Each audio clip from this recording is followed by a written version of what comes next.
For Ezio, since he's not an assassin at the beginning, I wanted to create this sense of even more brutality, even more viscerality into it, which is like you feel more the blade, you feel more that it's tough to assassinate someone. Real violence is brutal. You can't kill someone by just slashing at them with a sword.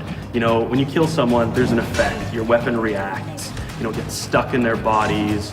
You know, they react to being hit. This is really one of the core concepts of combat. We want to just push it to the point where every time people see a move, they're like,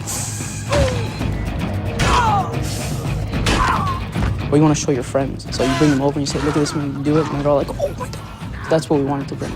Another thing we wanted is to make fight better, but also make it so that fight wasn't the only tool in the game. So in AC2, there will always be an option for escaping. You have to play smart. You can't always fight every fight because you're going to lose. So you have to pick and choose your battles. So there's going to be 3 guards archetypes in the game. The first one being the Brute. The Brute is going to be a huge challenge in terms of fighting. It's going to be strong. They are not very smart. They're your typical kind of big oafs.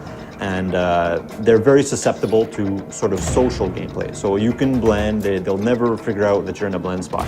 Then we have the Seeker, the more paranoid type of guard, you know, the guy who's searching to see where Ezio is, and even like in Veil of Hate or in a group of people, you can say, oh, you're there. The third is the Agile, and the Agile is obviously against the free running. Not only is he good at catching you when you're free running, he can also do free running. The other thing that's really cool about the archetypes is that each one uses a special weapon. You can actually steal people's weapons now. By stealing the archetype's weapons will unlock a whole new set of combat attacks. Okay, this is a type of guy, he has a spear, you know, spears are long, so I can grab it and take it from him and kill someone else. Whereas a Brute is heavily armored and you can pound on him all day long with your weapon and not really get anywhere. You've got to be clever to beat this kind.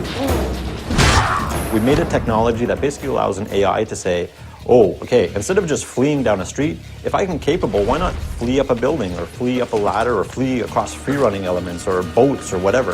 Instead of just having this sort of predictable path where you can see the guy taking off, now the player is going to have to adjust, and the AI will then counter-adjust to what the player is doing. In AC2, we have a bunch of new weapon types. We have maces, two-handed weapons, axes and swords. Hammers, spears, halberds, different types of daggers, hidden blades, 2 hidden blades. These allow for a lot of interesting variety to the combat. In AC1, the only thing you could do in fight with the hidden blades was counter kills. There was nothing else. But this time around, it counts as a full weapon. You're going to want to be more visceral. You're going to want to attack. You're going to want to kill. You're more of a badass.